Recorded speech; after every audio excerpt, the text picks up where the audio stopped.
तो क्लास 10 का पहला चैप्टर है। पहली बार बच्चों को पढ़ा रहा हूँ। नहीं, मैं पढ़ाता हूँ फाउंडेशन कोर्स, लेकिन वो बुक के लैंग्वेज में नहीं, तो पढ़ा रहा हूँ। कोशिश कर रहा हूँ कि शायद मैं ठीक से पढ़ा पाऊँगा, क्योंकि थोड़ा लो लेवल का पढ़ाना मुश्किल होता है कि नहीं। आप अगर किसी कॉलेज में प्रोफेसर हो तो क्लास 1 की बच्चों को पढ़ाने के लिए बोलने से पढ़ा दोगे क्या? नहीं पढ़ा पाओगे ना। We are usually teaching for IIT foundation course. तो जो बच्चे अच्छे बच्चे होते हैं उनको हायर लेवल की चीज़ें पढ़ाते हैं।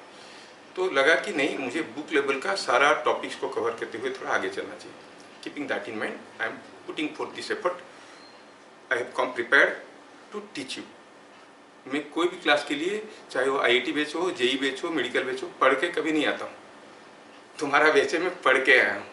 क्योंकि क्या पढ़ाऊँगा, बुक में क्या है, कैसे पढ़ाऊँगा कि इनको समझ में आएगा। जाके बुक खोलेंगे तो उनको समझ में आएगा। पूरा पढ़ा, देखो बुक पढ़ा है मेरे सामने, ये लिखा है। हाँ, गलत सलत लिखा है, ठीक है। तो फिर मैं क्या क्या फाइनली टॉपिक्स ले लिया, ये टॉपिक है। इस चैप्टर में तुम लोगों को क्या क्या पढ़ना है? पहला चैप्टर में पढ़ना है moment of a force, couple, equilibrium, conditions of equilibrium. देखो सारा टॉपिक में याद रखो। Centre of gravity, uniform circular motion, इतना चीज इसमें आ रहा है। और वो सारा चीज को जबरदस्ती बच्चों के ऊपर थोपा गया। ऐसा होता है, याद रखो। ऐसा ऐसा फोर्स होता है तो इसको सेंट्रीपिटल फोर्स कहते हैं, ऐसा ऐसा होता है तो इसको सेंट्रीफ्यूगल कहते हैं। कोई लॉजिक नहीं, बच्चे के लिए रटेंगे क्योंकि बुक में लिखा है। They are bound to obey और फॉलो। लॉजिक नहीं दिया गया कुछ, और काफ़ी सारे मिसकंसेप्शन भी देखा। इसलिए मैं आप लोगों को कुछ जो वीडियो क्लासेस दिया हूँ जिसमें आपको components of A vector, trigonometry का एप्लीकेशन थोड़ा बहुत बताया जो मुझे चाहिए। बीच बीच में अभी और जो जब जरूरत पड़ेगा मैं चीज़ें कुछ ऐसे टूल्स देते रहूँगा, ठीक है। तो ये चैप्टर में पहला चैप्टर है आपका फोर्स, जिसमें है हमें पढ़ना है ढेर सारी चीजें। इसमें बताया moment of a force, but before that I want to categorize the type of motions. कितनी किस्म की मोशंस होते हैं, ठीक है। चलिए, मोशंस बेसिकली अभी हमें जो चाहिए, तो बहुत सारे किस्म के मोशन होते हैं, यू नो। जैसे ट्रांसलेशनल मोशन सुने ना। फिर क्या होता है? Rotational motion. फिर दोनों का मिला जुला ट्रांसरोटेशनल मोशन, रोटेशन भी है, ट्रांसलेशन भी है। फिर हुआ ऑसिलेटरी मोशन, वाइब्रेटरी मोशन, ऐसे करके ढेर सारी किस्म की मोशन है। हम लोग अभी इसमें ऑसिलेशन के बारे में या वाइब्रेटरी मोशन के बारे में नहीं पढ़ने वाले, वो पढ़ेंगे जब हम वो टाइम पीरियड वगैरह निकालने की बात आएगा। अभी इस चैप्टर में आपका बुक में फोकस किया गया है translational motion and rotational motion. When I से रोटेशनल मोशन, आई से प्योर रोटेशनल मोशन। और मैं थोड़ा सा इसमें एक्स्ट्रा जोड़ दूंगा, ट्रांस रोटेशनल मोशन, जिसमें बॉडी का रोटेशनल मोशन भी हो रहा है, ट्रांसलेशनल मोशन भी हो रहा है। तो चलो पहले समझते हैं कि what is translational motion, what is rotational motion. चीज़ों को विजुअलाइज तो करें, क्योंकि ट्रांसलेशनल मोशन में फोर्स का जो रोल रहेगा, रोटेशनल मोशन में मोमेंट का वही रोल रहेगा। फोर्स के बारे में आपके पास जानकारी है, फोर्स लगाने से क्या होता है क्या नहीं होता है। सेम चीज होने लगेगा मोमेंट लगाने से किसी बॉडी के ऊपर। तो ट्रांसलेशनल मोशन क्या है, रोटेशनल मोशन क्या है, सेपरेटली देखते हैं। ट्रांसलेशनल मोशन किसको कहते हैं?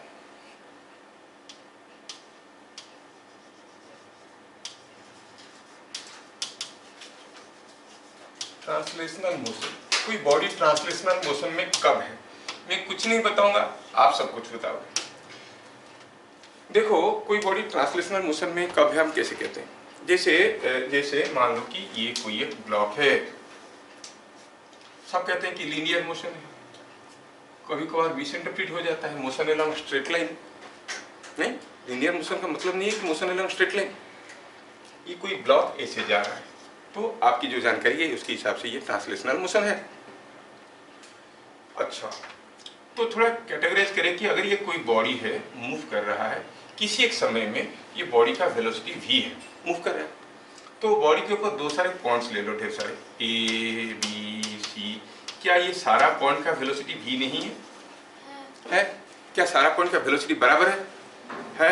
तो हम कहेंगे ट्रांसलेशनल मोशन किसको कहते हैं? जिसमें किसी भी एक पर्टिकुलर इंस्टेंट पे बॉडी का हर एक पॉइंट का वेलोसिटी बराबर है, दैट इज ट्रांसलेशनल मोशन। समझ में? कैसे कहेंगे? Velocity of every point of the body is same.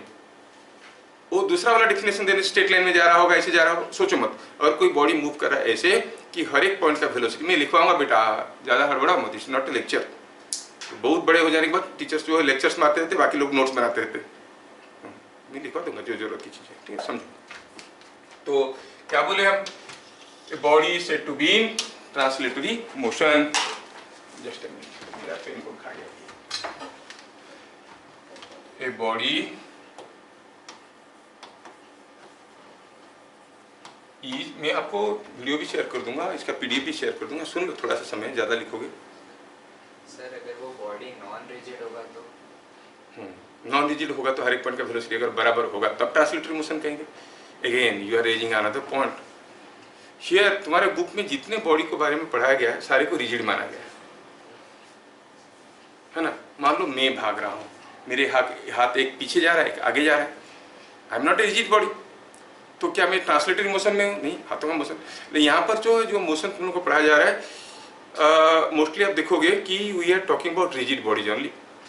अब रिजिड बॉडी किसको कहते हैं पढ़ेंगे तो it will take 2 classes. What is a rigid body, what is its behaviour in motion.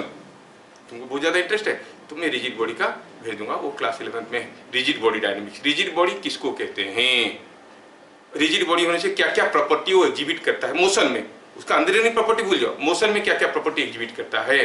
बड़ा इंटरेस्टिंग है, मेरे को तो बहुत मजा आता है क्योंकि उसके ऊपर एक चैप्टर बन जाता है रिजिड बॉडी डायनेमिक्स करके। फिलहाल हम लोग मानते हैं कि सारे रिजिड बॉडी है। A block is moving, a हाथी is moving, both the case you have to deal the same way, where हाथी is not a rigid body. तुम हिलाते हुए जा रहा है कि नहीं आ रहा है, उसका वेलोसिटी हर पॉइंट का बराबर नहीं है कि नहीं, लेकिन तुम्हारा बुक के न्यूमेरिकल के हिसाब से तुम हाथी को और ब्लॉक को दोनों को सेम मान के चलना है, ठीक है। A body is said to be in motion if a body is said to be in motion if velocity of every point of the body is same at any instant। किसी एक instant पे, किसी एक समय पे उसका हर एक point का वेलोसिटी बराबर है इंस्टेंट। समझ में? चलो बताओ कि ये कोई एक ब्लॉक है, ऐसा मूव कर रहा है, क्या आप इसको ट्रांसलेशनल मोशन कह सकते हो? मूव कर रहा है तो हर एक पॉइंट का वेलोसिटी बराबर है। वेलोसिटी इसका कांस्टेंट नहीं है, हो सकता है कि एक्सीलरेट कर रहा है, उसका कुछ एक्सीलरेशन है और वेलोसिटी बढ़ रहा है, लेकिन किसी एक समय पे, किसी एक पर्टिकुलर समय पे ये पॉइंट का जो वेलोसिटी होगा इसका भी तो वही वेलोसिटी होगा, है कि नहीं। So this is a translational motion.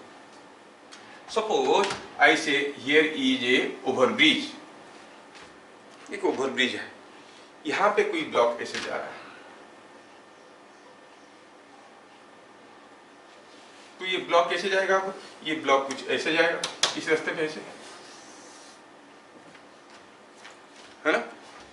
क्या ये ट्रांसलेशनल मोशन में है? कैसे पता चला? ये किसी भी समय में ये पॉइंट का और ये पॉइंट का वेलोसिटी सेम होगा कि नहीं होगा? सोचने में दिक्कत हो रहा है कि नहीं हो रहा है? थोड़ा सा मैं फिगर को दूसरे तरीके से करता हूँ, शायद आपको समझ में आ जाए। सपोज मैं कहूँ कि एक डंडा है,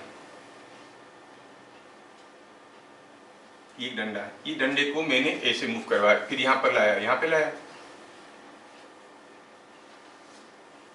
फिर यहाँ पे लाया,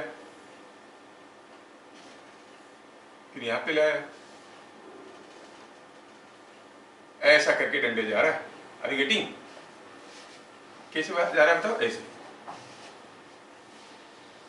क्या ना, दिस डंडा is moving something like this.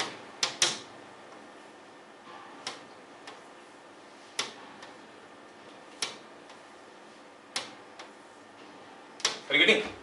बताओ तो ये ट्रांसलेशनल मोशन है कि नहीं? चलो सोचते हैं, जब तक ये वाला पॉइंट यहां से यहां पर आया, उसको कितना दूर जाना पड़ा? ये डिस्टेंस जाना पड़ा ना। तब तक ये वाला पॉइंट कहां पर गया था? यहां से यहां पर, तो ये कितना दूर गया था? तो कौन ज्यादा डिस्टेंस गया है, ए और बी? ए ज्यादा डिस्टेंस गया है। सेम टाइम में जब तक ए यहां पे पहुंचा, जब तक ए आके पहुंचा ए डैश पे, बी आके पहुंचा बी डैश पे, B has travelled lesser distance, मतलब उसका speed must be less, and speed is magnitude of velocity, you know. अगर स्पीड अलग अलग हो गया तो दोनों का वेलोसिटी भी अलग अलग हो गया।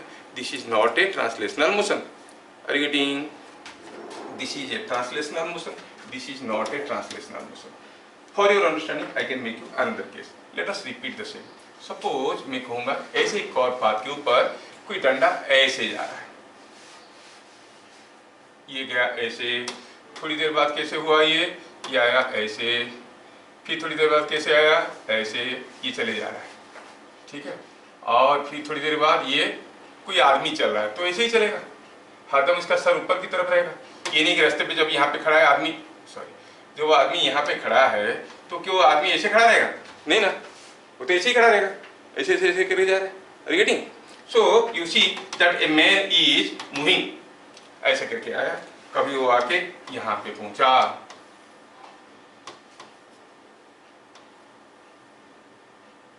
ऐसे करके वो आदमी जा रहा है। अब बताओ इसका मोशन क्या है?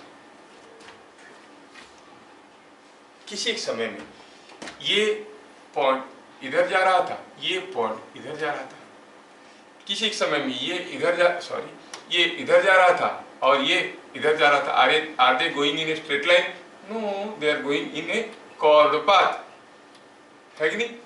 लेकिन किसी एक समय में ये इधर को जितना स्पीड में जा रहा था ये उतनी स्पीड में जा रहा था, ये उतनी स्पीड में जा रहा था। हर एक पॉइंट का स्पीड वेलोसिटी बराबर है कि नहीं? देखो ये पेन को मैं इसको मूव करवा रहा हूँ, ये blue pen will be clearly visible. ये पेन को मैं ऐसे मूव करवा रहा हूँ, तो क्या ये ट्रांसलेटरी मोशन हुआ कि रोटेटरी मोशन हुआ? क्योंकि किसी भी समय में ये पॉइंट जितने स्पीड में जा रहा है, पॉइंट उतनी स्पीड में जा रहा है कि नहीं जा रहा है? ट्रांसलेटरी मोशन हुआ। अगर मैं इसको ऐसे घुमाया तो क्या ये ट्रांसलेटरी मोशन हुआ? नहीं। रोटेटरी मोशन हुआ। इसको हम घूमना कहते हैं, है ना? रोटेटरी मोशन हुआ। हर एक पॉइंट का वेलोसिटी बराबर हुआ क्या? नहीं हुआ।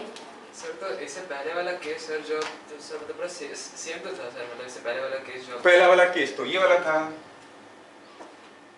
ये वाला केस में ना। हाँ सर। ये वाला केस में देखो ये जा रहा है इधर, नो डाउट, ये जा रहा है इधर, नो डाउट, लेकिन क्या दोनों का स्पीड बराबर है? तो फिर ये जितना दूर गया ये भी तो उतना ही दूर जाता। Distance they have gone differently, in the same time they are moving different distance, means their speeds are different. सोचो तो कोई चीज ऐसे घूम रहा है, ऐसे ऐसे घूम रहा है सर्कुलर पाथ में, तो कौन सा पॉइंट का स्पीड ज्यादा होगा? ये वाला पॉइंट का कि ये वाला पॉइंट का? क्या लग रहा है?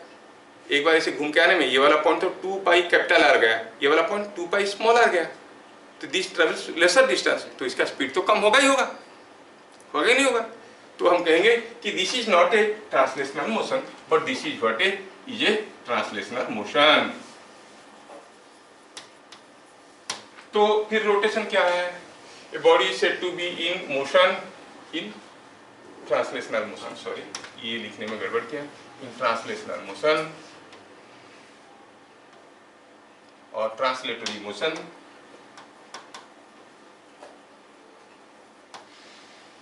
Motion if velocity of every point of the body same at any instant. क्या बात समझ में आया?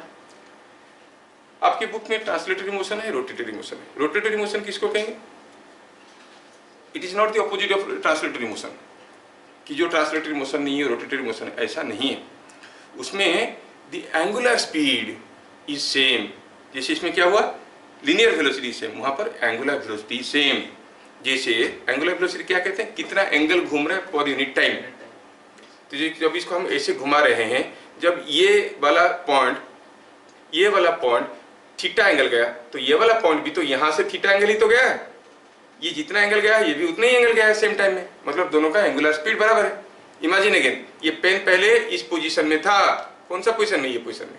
इसको घुमा के मैं इस पोजीशन में लाया तो ये वाला पॉइंट ज्यादा डिस्टेंस गया जबकि ये वाला पॉइंट कम डिस्टेंस गया, है कि नहीं? तो स्पीड अलग अलग है। This is not translatory motion. लेकिन ये वाला पॉइंट जितना एंगल घुमा है, कितना एंगल है यहाँ पर ऐसे निकालोगे, ये एंगल घुमा है। ये वाला पॉइंट ये भी तो वही एंगल घुमा है। Are not the same angle? Yes, they are sweeping equal angle in equal time, their angular velocity is same, so you say this is a rotational motion. Rotational motion किसको कहेंगे? जिसमें the angular velocity of every point is same. linear velocity बराबर हुआ तो कौन सा motion? Translatory motion. angular velocity बराबर हुआ तो रोटेशनल मोशन। तो क्या लिखेंगे? a body is said to be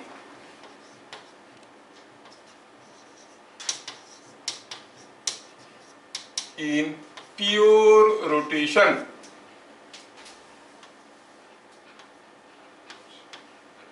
if angular velocity, I hope you understand the term angular velocity, angle swept per unit time, है ना, angular velocity of every point is same at same instant.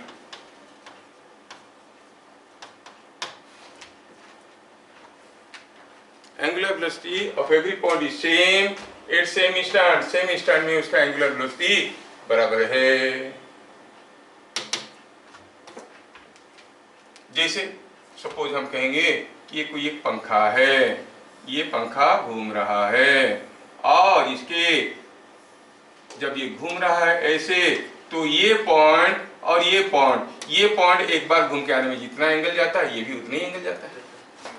So this is pure rotational motion. But ये एक बार घूम के आने में ये जितना दूर जाएगा, क्या ये उतना ही दूर जाएगा, कम डिस्टेंस जाएगा. This is not a translatory motion.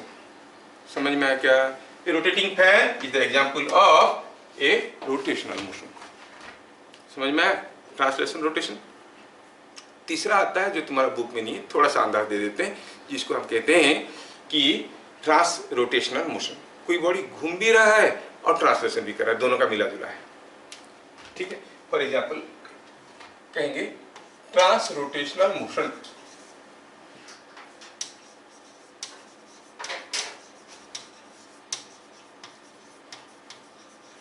जैसे आप कोई वॉल में ड्रिल करते हो, जब ड्रिल करते हो क्या नोटिस करते हो? ट्रर किया तो वो घूमता भी है और आगे जाता है कि नहीं जाता है. कोई स्क्रू को टाइट करते हो, घूमता भी है और आगे जाता है. नॉट को टाइट करते हो तो घूमता भी है और आगे जाता है. तो ट्रांसरोटेशनल मोशन हो गया.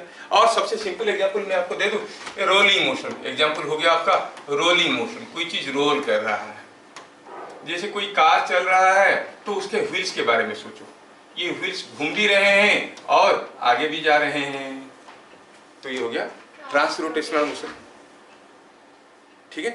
क्या आप मुझे अभी बता सकते हो, मैं अगर डिफरेंट केसेस बताऊंगा ये कौन सा मोशन में आएगा, आप बता सकते हो?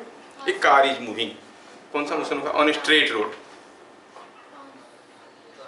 Translational motion. Car is moving in a hilly road, same translational motion. क्योंकि कार का अलग अलग पॉइंट का वेलोसिटी अलग अलग होगा. क्या ऐसा हो सकता है कार का ये वाला पॉइंट ज्यादा स्पीड में जा रहा है, कम स्पीड में जा रहा है, आगे पीछे हो जाए कार तो टूट जाएगा. हर एक पॉइंट को बराबर स्पीड में जाना है. तो as long as it is a car moving on a hilly road or on a straight road, it is a translational motion. अच्छा, कोई पंखा चल रहा है, घूम रहा है, table fan is moving, it's pure rotational motion, है ना.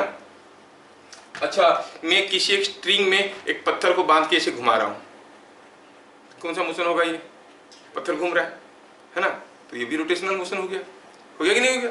अच्छा, जैसे अभी अभी बताया कि कहीं ड्रिलिंग कर रहे हैं या फिर कोई नॉट बोल्ट को टाइट कर रहे हैं, तो नॉट को टाइट करो तो जैसे पेन का कैप, इसको टाइट करो तो घूमता भी है और नीचे भी जा रहा है नहीं.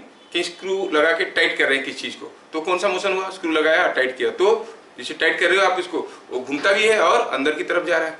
तो आप क्या कहोगे, वो कौन सा मोशन हुआ? Trans rotational motion. समझ में आएगा? 3 किस्म का मोशन. बहुत ज्यादा अंदर नहीं जाएंगे क्योंकि वो मोमेंट ऑफ फोर्स आएगा ना, वो समझाना पड़ेगा. वो बोलेगा for rotational motion, no, only for pure rotational motion. लिखा है काफी जगह, दिखाऊं? मैं जैसे बता रहा था, लैंग्वेज प्रॉब्लम है बुक में. हो गया टाइप ऑफ मोशन समझ में आया?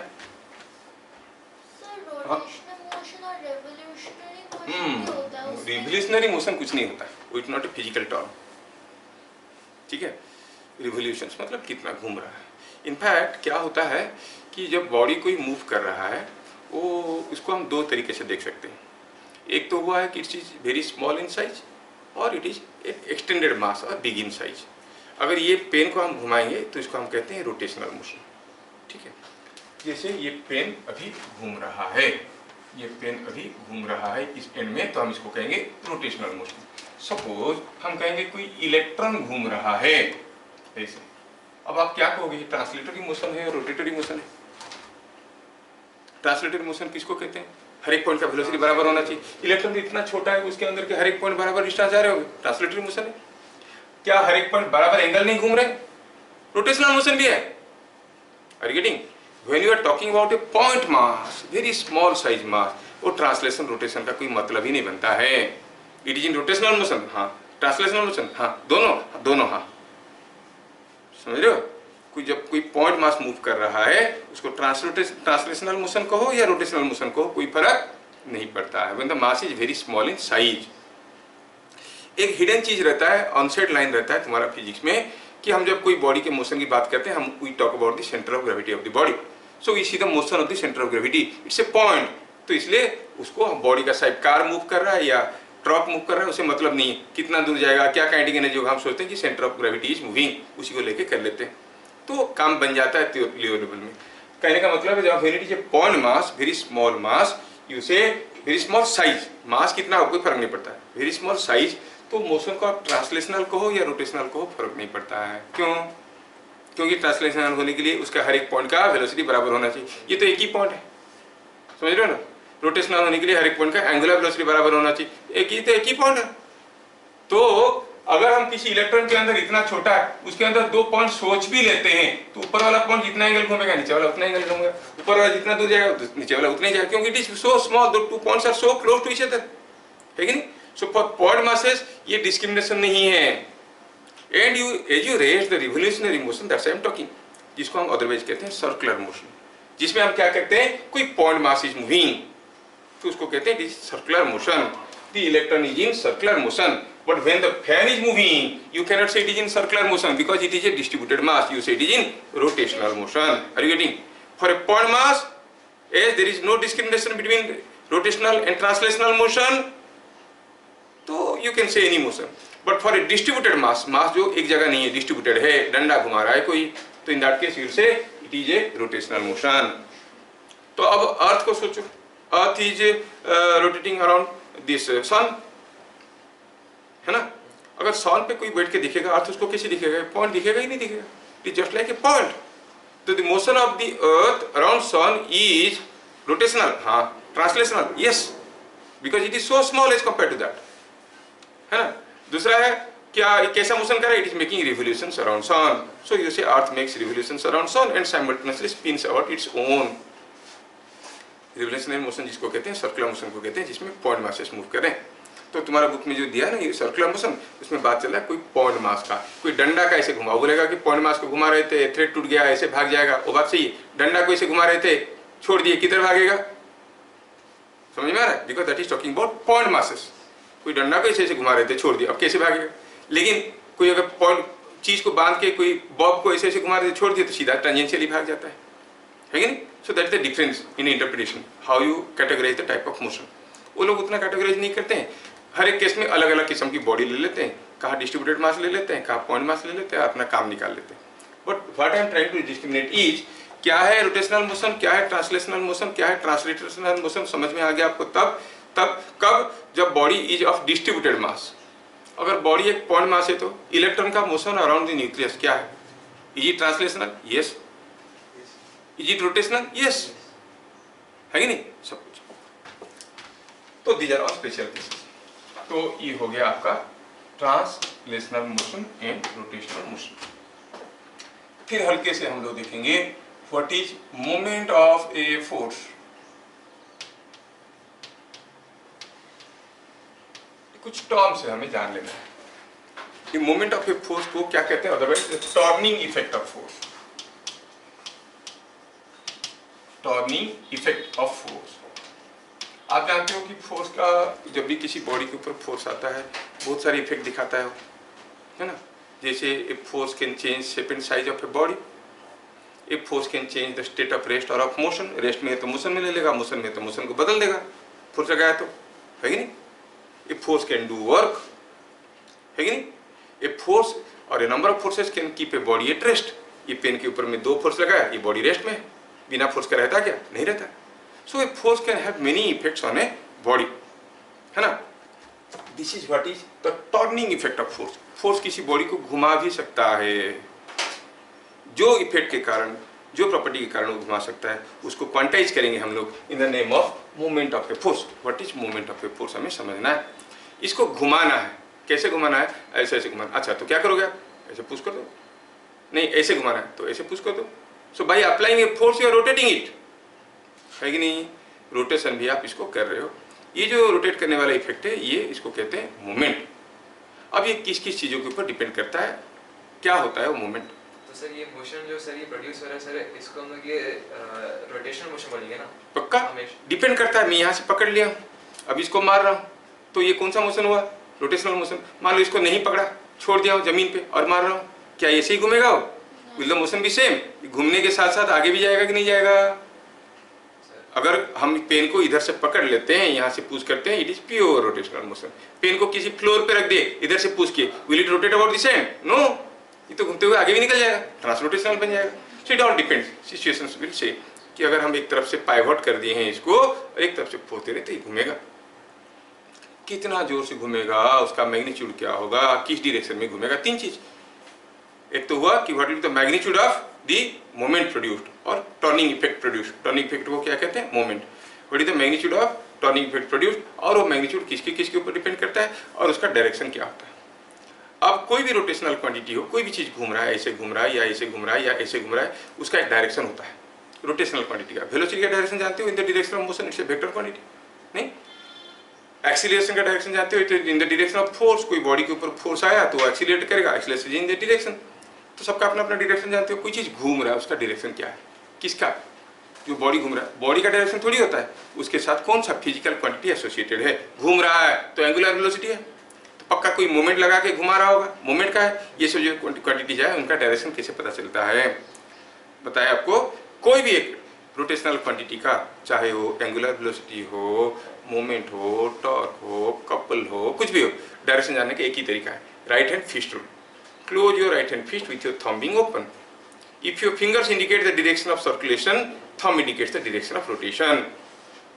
बायां हाथ से नहीं, दाहिना हाथ से, लेफ्टी को, ठीक है। हाथ ऐसे ऐसे घूमेगा, ये उंगलियां अगर दिखाएंगे डायरेक्शन ऑफ रोटेशन।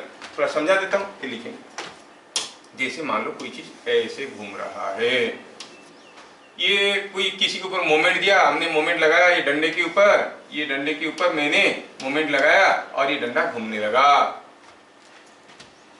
जब ये डंडा घूमने लगा तो मैं जानना चाहता हूं कि what is the direction of moment produced, और या फिर ऐसे घूम रहा है तो इसका एंगुलर वेलोसिटी क्या है। Close your right hand fist with your thumb being open, let your fingers indicate the direction of circulation. कैसे जा रहा है, ऐसे। तो डायरेक्शन कैसे हुआ, बाहर की तरफ, मतलब anything moving anti clockwise has a outward direction. अगर ये क्लॉकवाइज घूमता तो अंदर की तरफ, समझ में आ रहा है ना।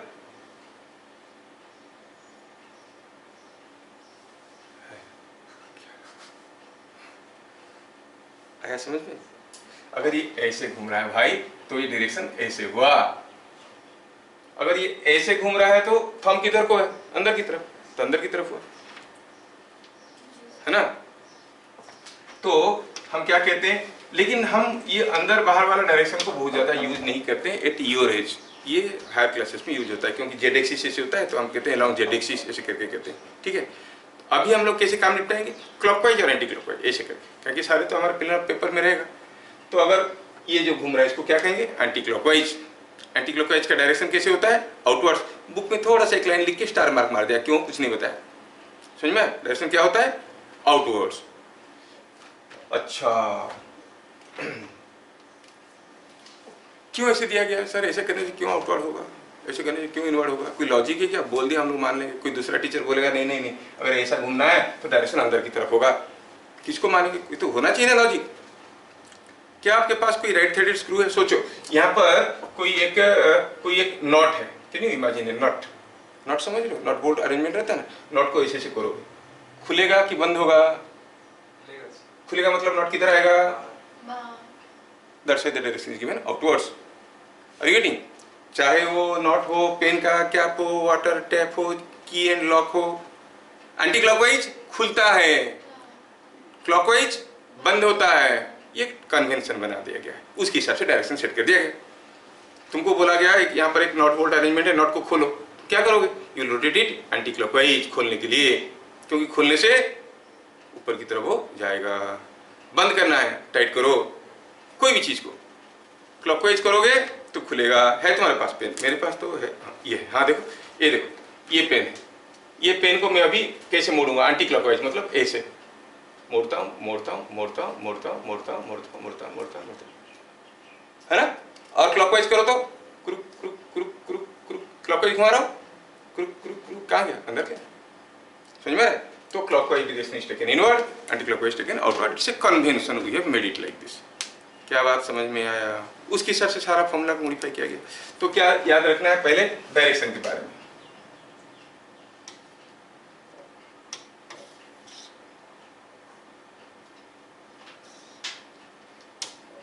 ये कैसा हुआ? Anti clockwise. मैं क्यों ध्यान दे रहा हूँ इस सब चीजों को मालूम है? आगे चल के तुम लोगों को मुझे इलेक्ट्रोमैग्नेट भी पढ़ाना है। एक वायर जा रहा है, वायर में करंट देखोगे एंटी क्लॉकवाइज जा रहा है कि क्लॉकवाइज जा रहा है, उसके हिसाब से नॉर्थ पोल या साउथ पोल बनेगा।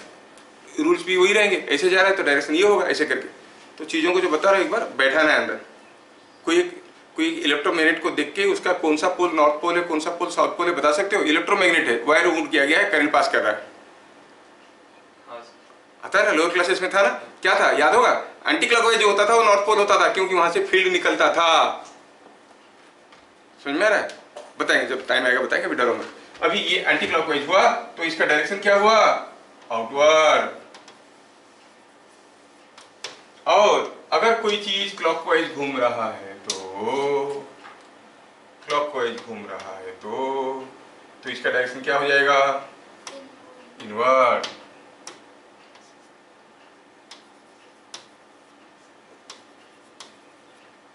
ये इनवर्ड हो गया।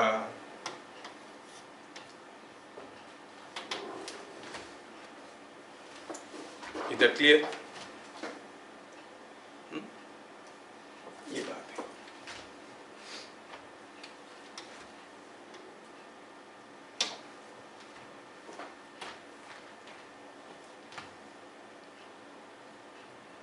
तो कोई रोटेशनल क्वांटिटी, सारा चीज लिख के नोट क्यों लंबा करेंगे? उनको तो कोई पूछने नहीं, तुमको समझना था।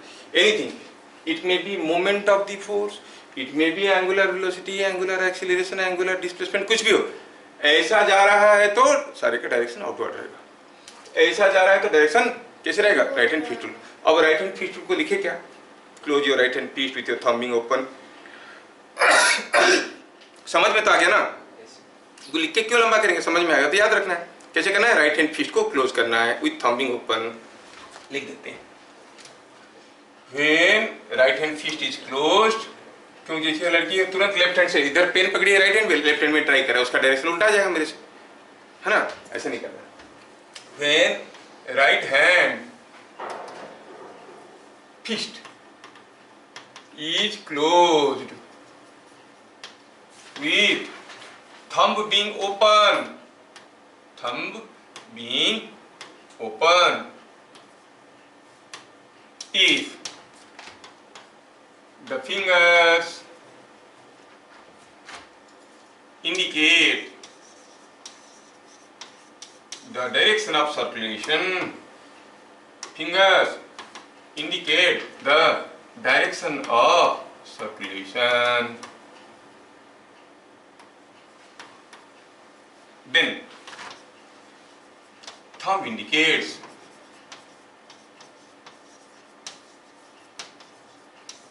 direction of the vector.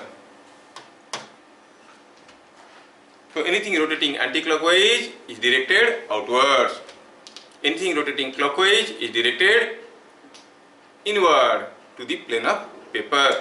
ये तुम्हारा स्कूल एग्जाम में आ जाता है, ठीक है? और लॉजिक में बताया है ना, ताला में चाबी फंसा हुआ है, खोलना है तो क्या करोगे आप? ताला खोलने के लिए एंटी क्लॉकवाइज मूव करोगे। जैसे कोई स्क्रू को, नॉट को खोलना है, this is what is a nut. जैसे अभी मैं पेन में दिखाया, this is what is a nut. ये नट को अगर हम ऐसे ऐसे घुमाएंगे तो ये ज्यादा अंदर जाएगा, टाइट हो जाएगा। उल्टा घुमाएंगे तो धीरे धीरे ये बाहर आने लगेगा, है ना? ऐसे करके कुछ जगह लेकिन जानबूझ के चीज़ों को उल्टा रखा जाता है, बनाया जाता है ऐसे। सीक्रेट है, किसी को बोलना मत। वो रेलवे में जो कबाड़ी वाला आता है लोहा बेचने, वो रेल खोल के नहीं ले जाएगा, कितने सारे गांव के अंदर से आता है, कौन देख रहा है डेली? नहीं ले पाएगा, क्योंकि उन लोगों को जानकारी नहीं है। जब वो खोलने की कोशिश करेगी, उल्टा बनाया गया हो जो नॉट्स को, खोलने की कोशिश करोगे ज़्यादा टाइट हो जाएगा, फड़वड़ी में खोलेगा ज़्यादा टाइट कर देगा, क्योंकि उसको लेफ्ट थ्रेडेड बनाया गया, ज़बरदस्ती उल्टा बनाया गया है। ठीक है, ट्रेन में तो सारा नॉट बोल्ट जो यूज होते हैं, बोलते रेलवे आपकी संपत्ति है, आप लेके चले जाते हो ना, तो आपकी संपत्ति बोलते हैं, तो ऐसा बनाया जाता है, खोलने की कोशिश करोगे टाइट हो जाएगा, क्योंकि बनाया गया ही उल्टा है उसका थ्रेड को जानबूझ के। ठीक है, नहीं तो लोग बोलते हैं कि भारतीय रेल आपकी संपत्ति है, आप लेके जब भी चाहे घर में जा सकते हो, है कि नहीं, कुछ ही नहीं चलता। और ट्रेन में जो बॉल वगैरह यूज होता है, फिर तो लोग खोल के लेंगे, घर में लगा देंगे, क्यों नहीं लाते? नहीं, लोग बहुत ईमानदार है, अरे नहीं ईमानदार है, लेके आके करो, फुस कर उड़ जाएगा। क्यों? क्योंकि वो 100 वोल्ट पे चलता है, तुम्हारे घर में कितना है? 200 वोल्ट। 100 वोल्ट वाला बल्ब को करोगे क्या, जहाँ लगा उड़ जाएगा। जानबूझ के रखा गया कि ये जो लोग हैं थोड़े दूसरे टाइप के, उनसे सतर्क रहना है, थोड़ा ऐसे मेजर करना है चीज़ें। ठीक है, तो अभी हम दो चीज़ें देखें, एक हुआ what are the different type of motion, what is the direction of movement और रोटेशन। अब सोचो, कोई एक बॉडी है, ये कोई एक बॉडी है, इसको इस पॉइंट में हम पाइवट कर दिए हैं। पाइवट कर दिए हैं मतलब क्या किए? I make a hole in the wall में एक होल कर दिया गया, इस बॉडी में एक होल कर दिया गया, और एक स्क्रू इसके अंदर से डाल दिया गया।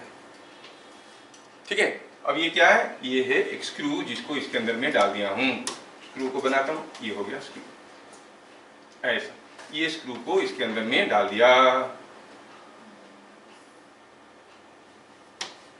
है। अब इसको खींचने से जाएगा क्या? वॉल में एक होल बनाया, इसमें एक होल बनाया, इस बॉडी में एक होल बनाया, मान लो कि ये है बॉडी, ये जो बॉडी है इसमें एक होल बनाया मैं, ठीक है, और इसको इसमें स्क्रू कर दिया ऐसे। अब इसको अगर मैं ऐसे खींचूंगा, इस बॉडी को अगर मैं ऐसे खींचूंगा, तो क्या बिकॉज ऑफ दिस फोर्स ये बॉडी भाग सकता है? तो बंधा हुआ है इधर से, इस पाइवट एंड, इसको कहते हैं पाइवट और हिंज। हिंज कर दिया गया है दरवाजे में, जो लगता है इसको हिंज कहते हैं। ठीक है, अभी अगर खींचेंगे क्या ये बॉडी भागेगा? नहीं। क्या ये घूमेगा? सोचो तो, कैसे घूमेगा ये? आप अगर ऐसे खींचोगे तो ये नीचे की तरफ घूमेगा कि ऊपर की तरफ घूमेगा? क्लॉकवाइज कि एंटी क्लॉकवाइज? एंटी क्लॉकवाइज घूमेगा। फीलिंग आ रहा ना? I want to help you discover the things. मैं बताने वाला नहीं है, तुम लोगों को खुद पता चलने लगेगा कि मोमेंट किसके ऊपर डिपेंड करता है। ठीक है, अभी ये कैसे घूमेगा? ये एंटी क्लॉकवाइज घूमेगा। मतलब जैसे आप इसको यहाँ से खींचोगे ये बॉडी भाग नहीं सकता, लेकिन समझ में आ गया ये कुछ ऐसा घूमने वाला है। ठीक है ना? इसका मतलब this is creating a turning effect about point O, जिसमें एक नया टर्म आता है, कहते हैं axis. It is rotating about the axis. तो एक नया टर्म है, तो पहले समझे एक्सिस क्या है, what you call as axis. For a pure rotational motion हम एक्सिस किसको कहेंगे? क्योंकि जानकारी सही नहीं रहने से गड़बड़ हो जाएगा। कोई भी बॉडी को अगर फोर्स दे दिया, घूम रहा है, बताओ एक्सिस क्या है, तो बता नहीं पाओगे, तो फंस जाओगे, क्योंकि सारा कैलकुलेशन एक्सिस के इर्द गिर्द होता है। डिस्टेंस फ्रॉम द एक्सिस ऐसे करके बताते हैं, तो एक्सिस जानना बहुत जरूरी है। What is axis? Whenever a body is in pure rotation, an imaginary line perpendicular to the plane of rotation passing through a point which is not moving is called axis. कितना लंबा definition. चलो, ये body rotate कर रहा है, उसका axis क्या है? ये इसका एक्सिस रोटेशन क्या है? पहले मैं अपना स्टेटमेंट को बोल देता हूँ, फिर करेंगे। It is an imaginary line perpendicular to the plane of rotation, it is now rotating in a horizontal plane. इसको परपेंडिकुलर करके कोई line passing through a point which is not moving. Pen का कौन सा पॉइंट मूव नहीं कर रहा है? सारा तो मूव करे सिवाय this point, that means this is axis. Definition समझ में आ गया? अब अगर मैं पेन को ऐसे मूव करवा रहा हूं तो सारा पॉइंट तो मूव कर रहे हैं, तो I have to see an imaginary line perpendicular to the plane of, ये पेन ऐसे जा रहा है, तो मुझे ऐसा देखना है कौन सा पॉइंट में एक्सटेंड करके देखो कि कौन सा पॉइंट मूव नहीं कर रहा है। मतलब ये पेन जब ऐसे मूव कर रहा है, इसका एक्सिस इसके अंदर से नहीं जा रहा है, बाहर से जा रहा है कहीं से, रीडिंग, तो तब जाके आपको पता चलेगा कि कितना मूवमेंट निकलेगा, उस पॉइंट से डिस्टेंस निकालेंगे। तो एक्सिस क्या हुआ? An imaginary line perpendicular to the plane of rotation passing through a point which is not moving, that is called axis of rotation. Second case से थोड़ा समझ नहीं आया, मतलब बाहर से जा रहा है अंदर से। ये डंडा, ये डंडे को एक थ्रेड लगा के मैंने घुमाया, थ्रेड इनविजिबल है, दिख नहीं रहा है तेरे को, डंडा घूम रहा है, बताओ इसका एक्सिस ऑफ रोटेशन कहाँ है? आप बोलोगे हाँ ये इट इज हियर, कैसे पता चला? यू हैव टू एक्सटेंड, अगर सारा पॉइंट मूव कर रहे हैं तो देखो कौन सा पॉइंट उसी लाइन में मूव नहीं कर रहा है।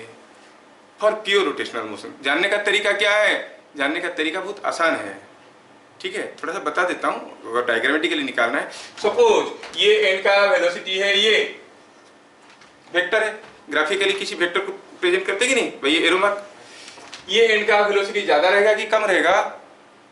नीचे का ये पॉइंट का ज्यादा वेलोसिटी रहेगा कि ये पॉइंट का ज्यादा वेलोसिटी रहेगा जब ये घूम रहा है? नहीं सर, ये ऊपर का ज्यादा रहेगा। ऊपर का ज्यादा रहेगा। You must feel it, there is formula, but मैं फॉर्मूला इंपोज नहीं कर रहा हूँ, आपको फीलिंग से आना चाहिए तभी जाके डिस्कवर कर पाओगे। इसका वेलोसिटी कम रहेगा, मान लेते हैं कि इसका वेलोसिटी ये है, ग्राफिकल फॉर्म में रिप्रेजेंट किए, हर एक पॉइंट का कुछ कुछ वेलोसिटी, कोई भी पॉइंट नहीं है जिसका वेलोसिटी 0 है, तो एक्सिस कहाँ है? तो आपको क्या करना है, you have to go for a line like this, दोनों वेक्टर को जोड़ो और एक्सटेंड करो। देखो ये जहां पर मिलेंगे, ये लाइन के साथ मिलेगा, उसी लाइन पे होगा, यहाँ पे होगा एक्सिस। निकालने का तरीका होता है, ठीक है। जब तुम लोग सारा चीज कर लोगे तो कोई ऐसा चीज घूम रहा है तो what is the moment produce, torque produce जानने के लिए हमें ऐसे एक्स्ट्रा टेक्निक्स यूज करना पड़ेगा। फिलहाल तो हम कहेंगे कि ये हो गया एक्सिस, ठीक है।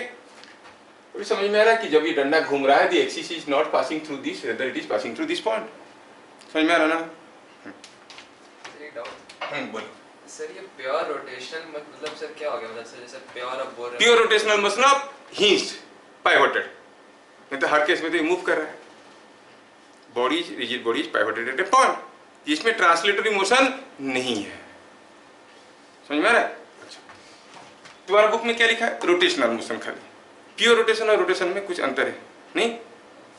ये तो यहाँ पर जो फोर्स आया, ये जो फोर्स इसको घुमाने की कोशिश कर रहा है, this is force is producing A turning effect on this body. Now let us clearly understand what is the turning effect. It is trying to rotate the body about an axis passing through O. It is trying to rotate the body anticlockwise. The direction of the turning effect is outward. Anticlockwise, outward, है ना? What is the turning effect? What is the magnitude? क्योंकि कोई भी physical quantity को physical quantity कब कहते हैं? When it is measurable in terms of some units. Moment is a physical quantity. It can be measured. अब बताओ कि moment should be A vector quantity और स्केलर क्वांटिटी?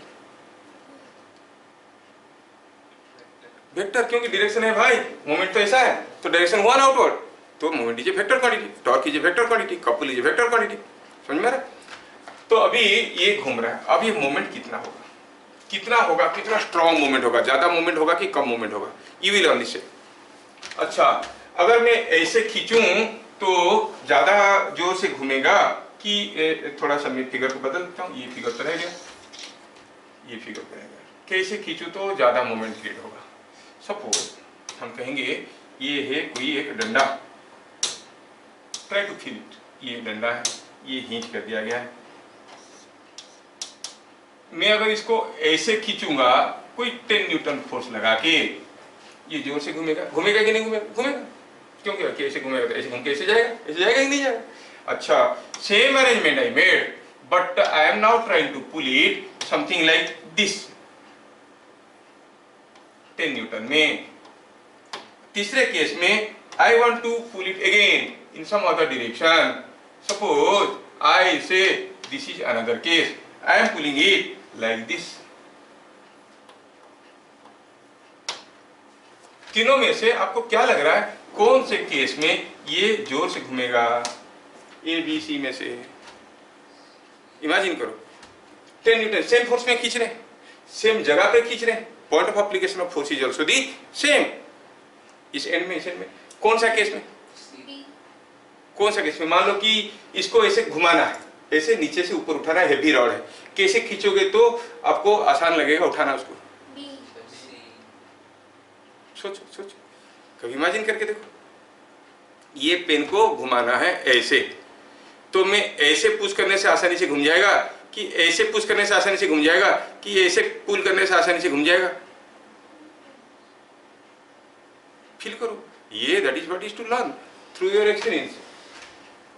हाँ, I can make you better examples, give you better examples. चलो ठीक है, थोड़ा सा इसके बारे में छोड़ दो, अभी आपको कंफ्यूजन हुआ, इसको रख दिए आपकी डिस्कशन के लिए। Again you will only tell the answer, I will not tell, but before that let me give you another set of things. अभी कोई एक वजनदार हैवी बार है, ये कोई एक हैवी बार, सॉरी, ये कोई एक हैवी बार है और ये हैवी बार को जमीन पे रखा गया है। इस एंड से पकड़ के खींच के उठाना है। आप कोशिश करोगे कितना कम फोर्स लगा के उठ जाए। कैसे खींचोगे कि जल्दी उठ जाएगा? सीधा ऐसे खींचोगे, यहाँ पे खींचोगे कि यहाँ पे खींचोगे? कहाँ पे खींचने से आप आसानी से उठा लोगे बताओ? ए में कि बी में? मैं अगर इसको यहाँ से इसे पकड़ लेता हूँ, आपको बोलता हूँ कि इसको दबा के गिराओ मेरी उंगली से, यहाँ से दबा के गिराना आसान रहेगा कि यहाँ से गिरा के दबाना आसान रहेगा? ऑब्वियसली यहाँ से। दैट मीन्स दूर में होने से कम फोर्स में भी ज्यादा टर्निंग इफेक्ट मिल रहा है। मतलब turning effect is depending upon the distance. किसका? Don't be in the misconception, no, not the point of application. बदल जाएगा, कंसेप्ट बदल जाएगा। फिलहाल के लिए चलो गलत ही सुन लेते हैं, समझ लेते हैं। क्या गलत समझ लिए? Distance of the point from here, distance of the point where the force is applied. कहां से? From the axis. मेरी बात समझ में आया? यहाँ से पुश करके गिराना आसान है कि यहाँ से पुश करके गिराना आसान है? यहाँ से गिराना आसान है कि नहीं? मतलब डिस्टेंस जितना ज्यादा होता है मोमेंट उतना ज्यादा होता है। समझ में आया? तो मन में लगा कि जब फोर्स हम लगा रहे हैं वो एक्सिस से जितना ज्यादा दूर पे लगाएंगे उतना अच्छा होगा। अपेरेंटली सही है बट करेक्ट नहीं है। बदल जाएगा आपका कंसेप्ट थोड़ी देर में। अब जब यहाँ पर पुश करे थे, ऐसे पुश करेंगे तो आसानी से गिर जाएगा कि ऐसे टेढ़ा करके पुश करेंगे तो आसानी से गिर जाएगा? मान लो यहाँ पर थ्रेड लगा है, थ्रेड को आप सीधा नीचे की तरफ खींचोगे कि ऐसे टेढ़े करके खींचोगे? टेढ़ा करके खींचने से जल्दी आ जाएगा नीचे? No no no no. Suppose ये डंडा को हमने खींच के गिराने की कोशिश किया, हम देखें कि यहाँ से करने से आसान होता है खींच के उठाने में, लेकिन यहाँ से खींचने की बजाय, ऐसे खींचने की बजाय अगर मैं ऐसे खींचूंगा, आसान होगा क्या? नहीं। वो घर की दरवाजा है, मान लो कि चोर घुस गया घर में, वो बाहर से ढकेल के खोलने की कोशिश कर रहा है। You will try to oppose from inside. दरवाजे को कहाँ पे पुश करोगे? हिंज के पास पुश करके रखोगे कि जहाँ से खुलता है वहीं पे पुश करके रखोगे? क्यों? क्योंकि that is away from the hinge. With lesser force will create more moment. और जब उसको पुश करके रखोगे, सीधा ऐसे पुश करके रखोगे कि टेढ़ा ऐसे पुश करके रखोगे? सीधा। मतलब टेढ़ा देने से भी उतना ज्यादा मूवमेंट नहीं हो रहा है। तो इसका मतलब ये पता चल रहा है कि यहाँ पे जो फोर्स आ रहा है उसके चलते जो मूवमेंट बन रहा है, वो जो मूवमेंट सिर्फ पॉइंट ऑफ एप्लीकेशन के ऊपर डिपेंड नहीं कर रहा है, फोर्स कैसा है उसके ऊपर भी डिपेंड करता है। जैसे मैं अगर इस एग्जांपल में जाऊं कि अगर मैं कहूं कि इस बॉडी को मैं यहाँ पर एक फोर्स लगा के खींचूंगा जिसका नाम दूंगा एफ डैश, क्या ये फोर्स इस बॉडी को घुमा पाएगा? सोचो तो। घुमा पाएगा? I'll make the figure more clear. Suppose I say the figure is like this. क्या ये एफ डैश इस बॉडी को घुमा पाएगा? क्यों? फोर्स तो आया, दूर पे आया, क्यों नहीं घुमा पा रहा है? मतलब only point of application is not the matter, something different is there. तो जो मूवमेंट बन रहा है वो किसके ऊपर डिपेंड कर रहा है? It depends on the point of application as well as on the direction of the force. अब दोनों को क्लॉक करके हम लोग एक सिंपल टर्म ले आएंगे and will call it the distance of line of action of force from the axis of rotation. ठीक है? और अभी टाइम हो गया तो हम लोग इसको अगले क्लास देखेंगे, इस चीज को फिर से डिस्कशन करेंगे और आगे बढ़ेंगे। फिर मिलेंगे अगले क्लास, तब तक के लिए जय हिंद।